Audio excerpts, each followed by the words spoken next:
a very specific image of what a true vegan feminist looks like, it's constructed. So the question becomes, who is allowed to be a vegan feminist activist here in Latin America? So I think that that's a big barrier here that we have to face.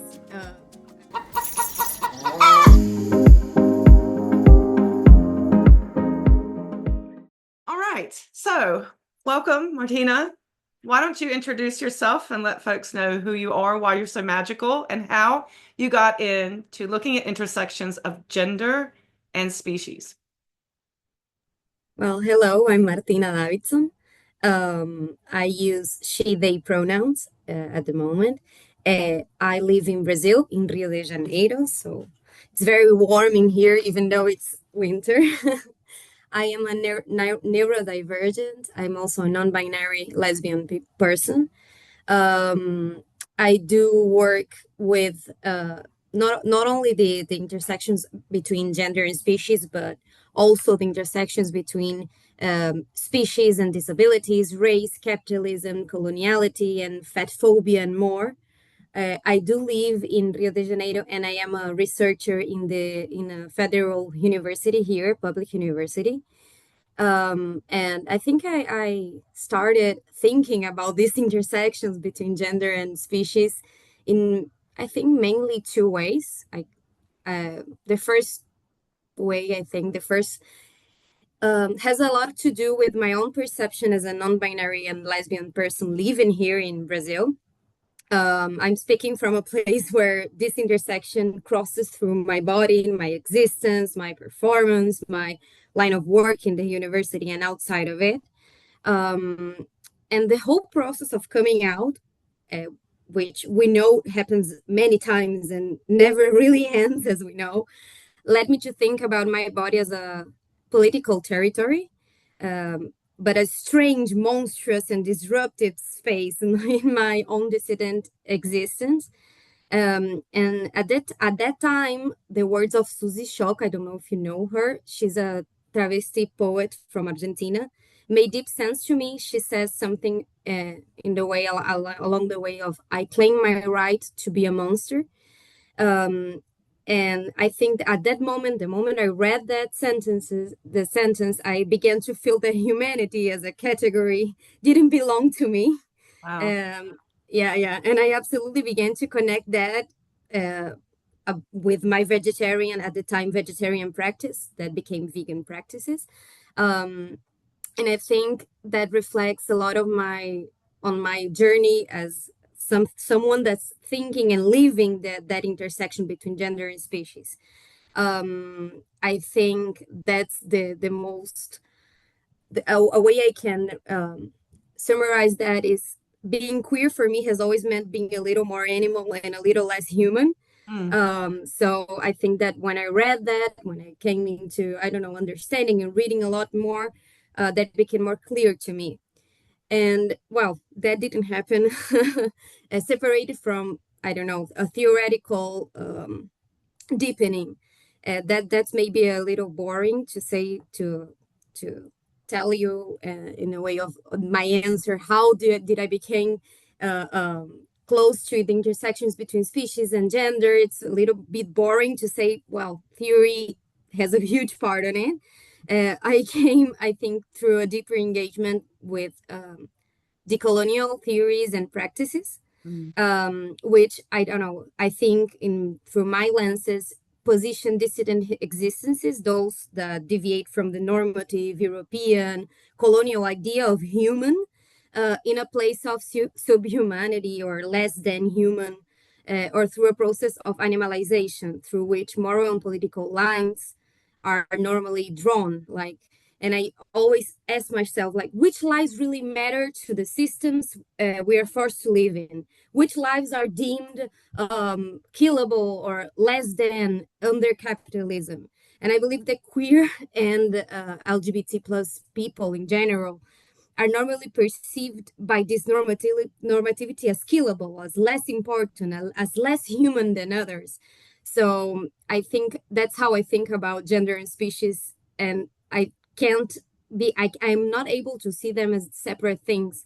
Right. If being truly human, truly morally important, means being straight, cisgender, white, etc., how can animality be separated from this analytical and practical point, from being queer? You know, so I think that's how I perceive my journey through those intersections between species and a lot of other oppressions, no, that exists, uh, unfortunately exists in the world we're living in. Yeah. Wow, that's a lot. And if I may say, one thing I've noticed with some of the younger folks who do this work, if I may, is that there's an increasing explicit recognition that it's not just gender, it's not just species, it's all these other things. And I really love that you're honing in on the decolonial aspect, you're honing in on the sexuality aspect. And as I mentioned, part of the book, I was looking into some of the historical part of how we all came to be here. The decolonial thing, I'm sure you wouldn't be very surprised that it was not majorly on the radar until more recently. But one interesting thing that I learned was that all the way back into the 19th century, quite a lot of the people who were doing this work were queer. And then by the late 20th century, they were a little bit more open about being queer and starting to explore how that informs their vegan feminism, but still kind of clinging to this is mostly about gender and species. So I was wondering, this is the second question I wanted to ask you is about, well, what are some of the major barriers you think are facing vegan feminism? And perhaps do you think that's part of it? Or is this something that we're overcoming? I do think that that's a big part of it. I think the question is very good, but it's very complex at the same time. I could never address all the barriers to vegan feminist activism, but I can I can maybe tell you somewhat what I think are the major barriers for me, or at least here in Latin America and through a decolonial lens. I think the dominance of Eurocentric white middle class perspectives within both the feminist and vegan movements are some of those barriers here. I think this often resulted in an exclusionary approach that failed a lot to consider the lived experiences of racialized, indigenous, trans, disabled, Latin American working class communities here, I think. Um, Within the mainstream feminisms, I think the marginalization of non-human animals was frequently dismissed as a distraction from real political issues. And I think the same happens with other existences, such as trans lives. We know there's a lot of trans exclusionary feminists, unfortunately, as well. And the existence, they're not seen as legitimate subjects within liberal, white, northern-centered feminisms.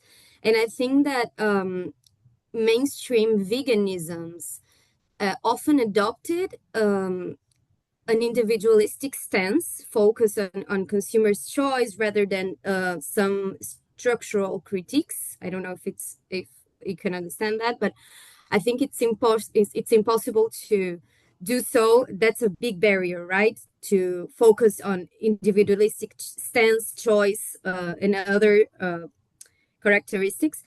But I also think it's impossible to ignore some particular and specific aspects of Latin America. For instance, when we speak about Brazil, we're talking about a country with urgent gender and racial issues marked by multiple forms of violence, including feminicides and ongoing genocide of indigenous and Black populations. And in many cases, survival itself is not considered central within certain feminist vegan perspectives, which only often promote like universalist, purist, and moralistic discourses. Does and that obviously excludes and create new barriers based on race, gender, and social class. So a very specific image of what a true vegan feminist looks like, it's constructed. So the question becomes, who is allowed to be a vegan feminist activist here in Latin America? Mm. So I think that that's a big barrier here that we have to face. I don't know Can you tell me, I like, what in your region, what would be the ideal? Because I'm thinking from where I'm from and what the ideal vegan feminist looks like, but I don't know if that would be the same for you. I think here there will be a love and peace image of a white woman with long hair and someone who does yoga every morning and exercises a lot and goes to the supermarket and buys a lot of expensive groceries that here are expensive. So Yeah. I think that's the image that is formed around vegan feminists. I know the Black movement here is a criticizes a lot the vegan movement because it does not often portrays itself as I don't know compromise with an intersectional approach. So I think that's the image of Yeah. the perfect true vegan feminist, if I may say so. I'm not sure if that's true for everyone, but most of the major groups here do project that image upon Yeah. others.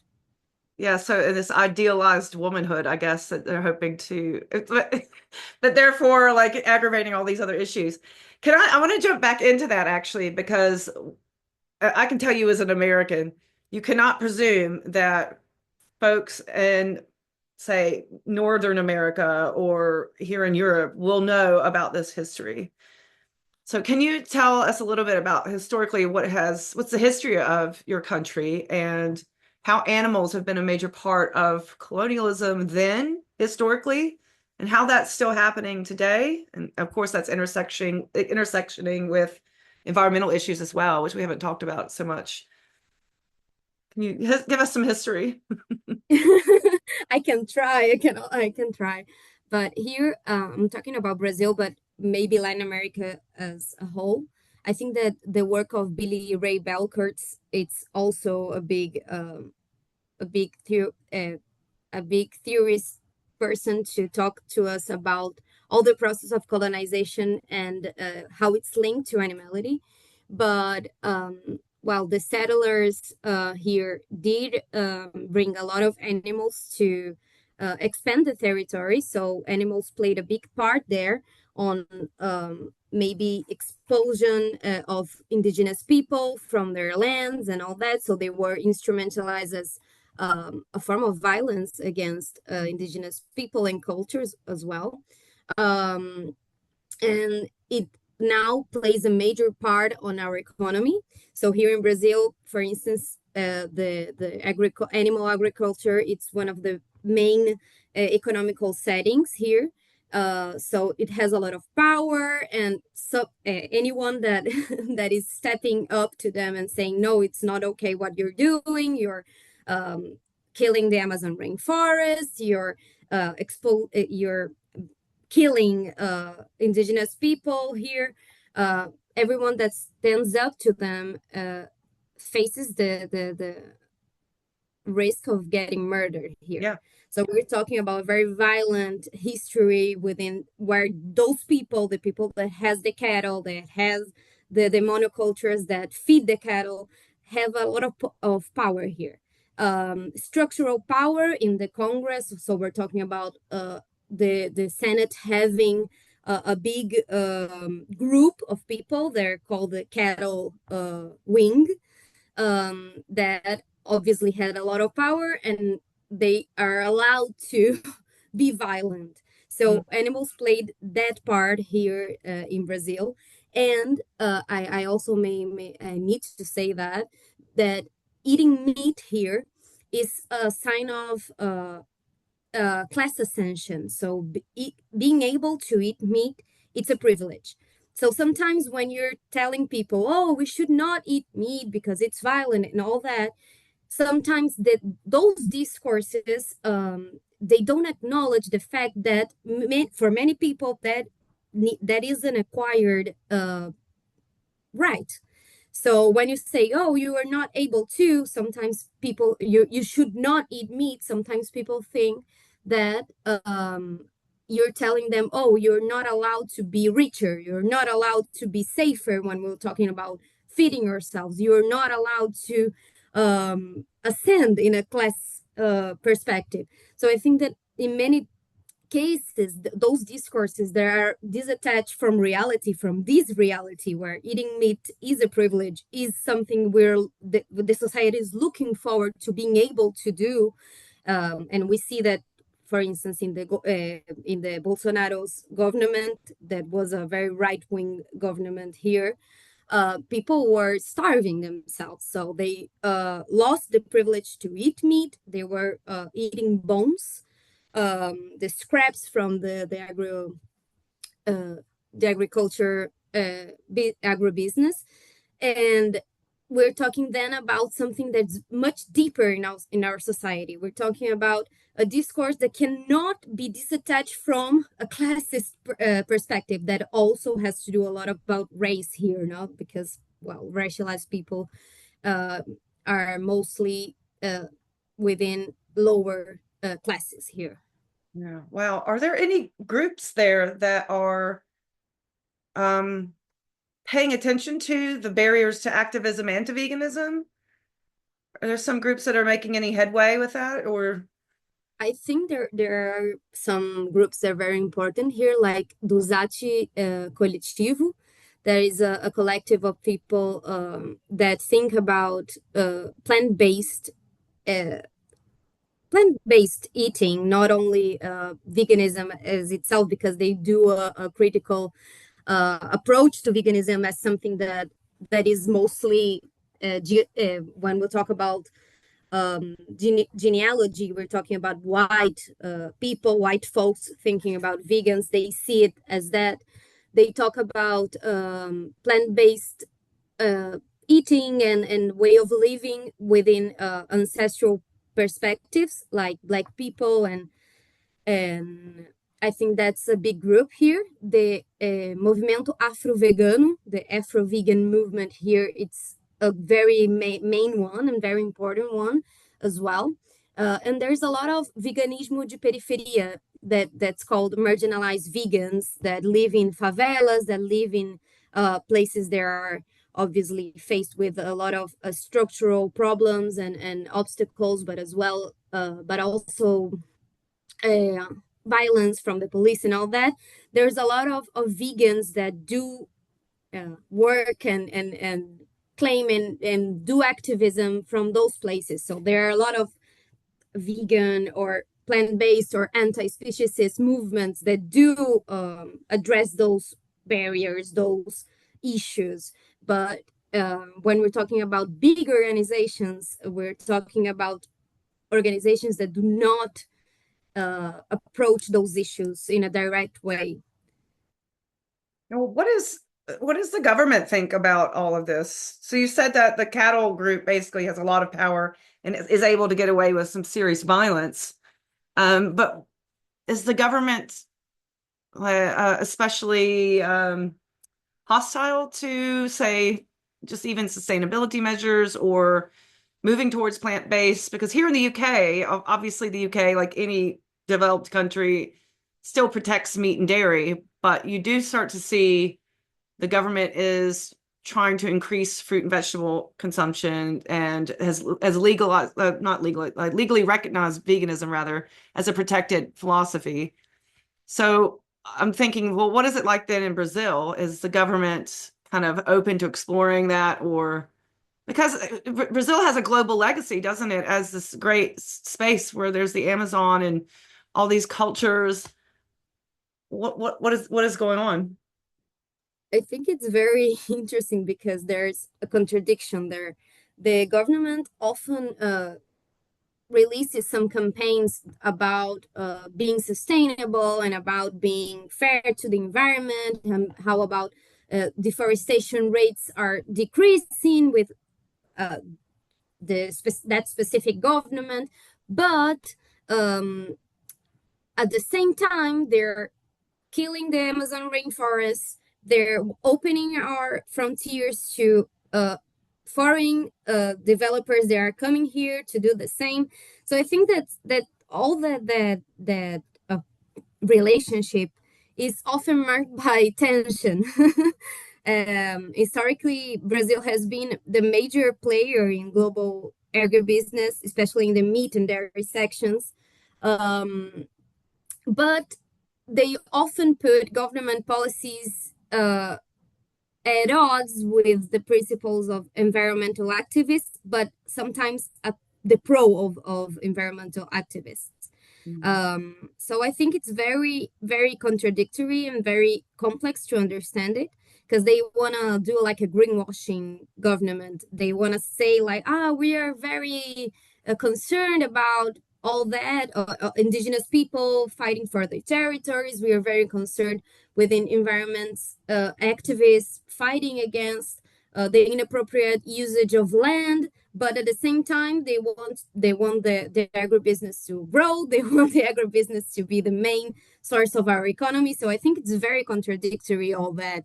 Yeah. I don't know. Yeah. So maybe not so different than other some countries. So I'm thinking with the European Union, they do the exact same thing. The exact same thing. They say they want this on one hand and fund concentrated animal feeding lots. Yeah, that's right. Yeah. Yeah. I think here it's a bit difficult as well because it's a very large territory. So sometimes we don't often see those changes being done, right? So I think that makes it a little bit trickier, but I think it's mostly the same in all around the world, right? That image they're trying to project of being very environmental friendly and all that, but at the same time they're mainly, I don't know, killing rainforests and killing people. They're defending the rainforest. So I think it's a very, very complex thing. Yeah. Well, then you have in the United States where it's just openly attack on all sustainability, anything at all that has to do with saving the earth. So it could be worse. It could be a lot worse. You could have Trump there. Um, I want to take it back a little bit because we've been talking about all this amazing activism, limited activism, maybe some hope towards some more intersectional activism. It seems like that's more on a grassroots level. But what about yourself? So you kind of glazed over when you asked you how you got into all this, and you gave me the story of how all these theories and ideas merged. But what was the historical context with that? Were you a young person? Were you in university? And were you an activist yourself? Are you an activist? And I guess what I'm leading up to is what are some of the things that you've contributed to as well? And because obviously you're so articulate on this, you've put a lot of work into it. So I'm wondering what have you been doing with this and as far as putting it into practice? Well, as I was saying, I think activism in Latin America operates under very different conditions compared to I don't know, the global north or other places. Mhm. But I think um, I often do. I'm often an activist. I've contributed to co-founding and nurturing an initiative called Laboratório de Ética Animal e Ambiental. That's animal and environmental ethics here in the university. That's a collective.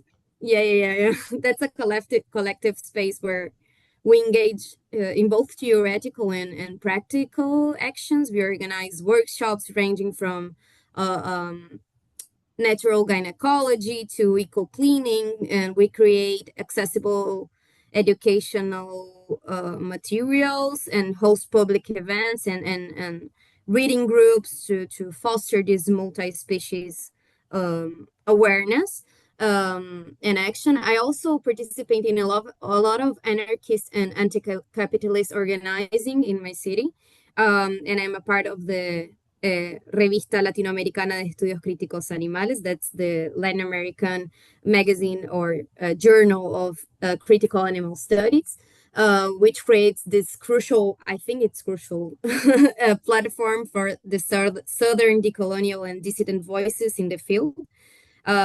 But beyond, I think beyond formal campaigns and spaces, not necessarily formal, but more official, I advocate as well for the recognition of what I've been calling, I'm going to do the translation here. So, a disruptive existence as a political activism.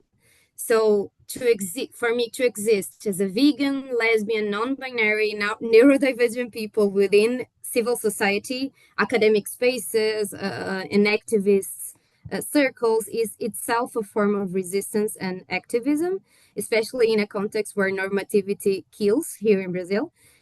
So this way of living,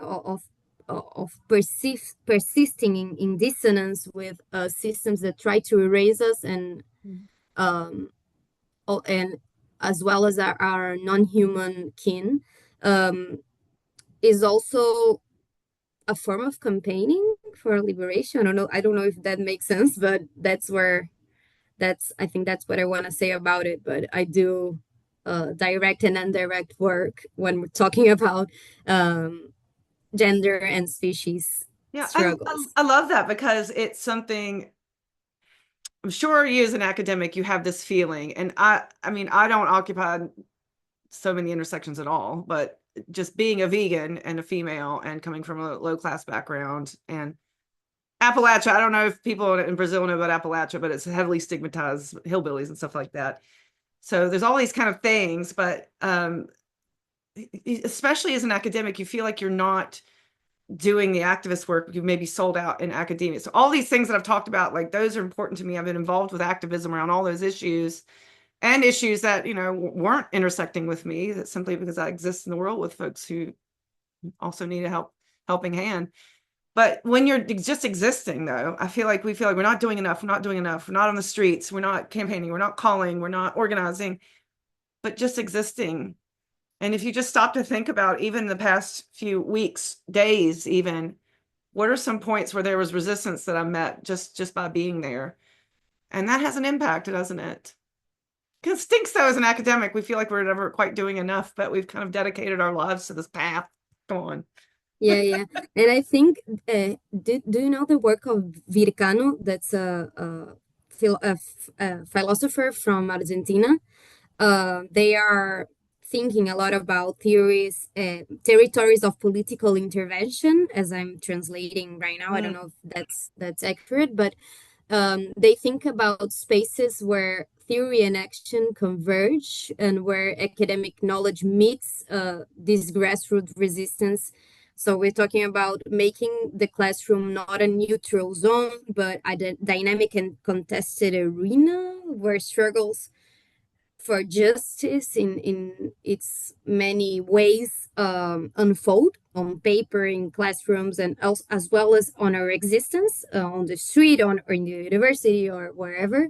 And I think that engaging sometimes in those types of territories, like these territories of political intervention, means refusing to separate between thinking and acting, between existing and resisting, between institutions and what some people might call lived experiences, because sometimes people think that being an academic, it's not being an activist, and vice versa. So I think that type of politics that are grounded in collective knowledge, and in sometimes, do you say embodied resistance, something like that, like the body becoming resistance and vice versa, and the commitment to transforming I think the structures of oppression everywhere by existing, by being able to love, to hate, to fail, to do whatever, right? I think that makes a difference in the spaces we are occupying. I don't know. It's kind of coming full circle. At the beginning, you were mentioning the difficulty navigating, collective struggles versus the individual experience of, living in the intersections or resisting these oppressions. So it's kind of good to know that there's a way that we can find ourselves in between that push and pull, just do the best we can. So we're running short on time, and I wanted to ask you perhaps then, first, a really huge question, and then the second, the more mysterious question to see, like, I'm very interested to see where you go with it. But let's ask the big one, knowing that we only have a few minutes left. But the big one is, how do we save animals? How do we achieve animal liberation? Based on all these major, huge, complex things we've talked about, how would we distill that for people watching? How do you think we can liberate animals? I love that. I think grassroots work is important. Direct action is also important. As an anarchist, I'm very keen on that. But also being able to, I think, construct intersectional struggles between that there are also anti-capitalist and decolonial Yeah. are crucial. I believe that it's important to when we will doing all that makes room for failure as well, what we might call the queer art of failure turned into the animalist art of failure. I don't know, opening some spaces for doubt, for not being the perfect vegan, the perfect feminist vegan, or the perfect feminist uh, all through. And I believe that forming alliances, it's maybe one of the most crucial ways to achieve animal liberation. And I think that those alliances can be between humans and between organizations and between collectives and between causes, but also between us and animals, between us and the environment, between us and ways of thinking that, I don't know, colonizers, for instance, try to erase. Yeah. So that's an idea that me and Ana Gabriela Gonzalez are trying to develop the idea of what we call wild alliances. They're claim to a shared insurgent animality. So animality is a way of thinking about what we all of us have in common, and I believe that all that can be a part of what I just named. It's a form of resistance, but is also one that is rooted in our bodies, our existences, our concrete relationships and affection as well, right? Not only as something that's about anger, but anger is a major part, has a major part of it on it as well, right?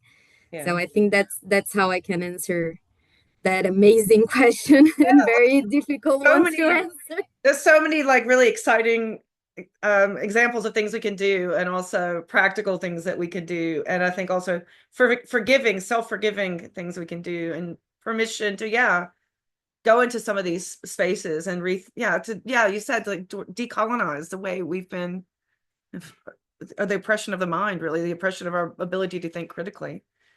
That's amazing. So the last question I have for you, which will probably feed off of this, um, what is vegan feminism to you?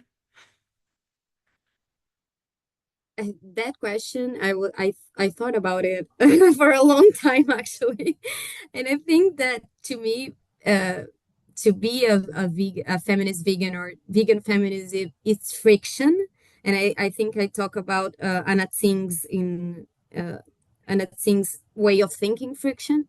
So I think about this constant and embodied refusal to separate struggles or to fragment life, and it's also a form of living and thinking and feeling that emerges in the ruins of colonialism, Mm. patriarchy, capitalism, speciesism. And it's not a clean alternative, but a messy and situated and vulnerable practice. And I think it means resisting both to dominant veganisms and the types of feminisms that are colonial, white, trans exclusionary, classicist, and that forget our more than human relationships and entanglements. It's about weaving connections, I think, where others build hierarchies. We're talking about destroying those hierarchies and thinking about connections. And for me, it's also about surviving systems that were not built for us. For me, it is intimately tied to being a non-binary neurodivergent. I think I feel like I'm repeating myself, but I think that that's most that talks about my practice and my way of existence on those I think frameworks. But I'm talking about vegan feminists, or to me, vegan trans feminisms, or anti-species trans feminisms in plural, or vegan feminisms, is not only about ethical, being ethical or ethics, but it's also about disobedience, survival, love, hate. And I think it is a practice of love as well, in which we are able to use our teeth, our claws, our hair and resist normativity. Maybe it's a way of saying something the lines of like, if the world is not made for us, we will unmake it and make it again, side by side with animals and the environment and rivers and other people that are obviously being affected by uh, a lot of types of oppression. So I think that might be my not very direct answer to that question, but more.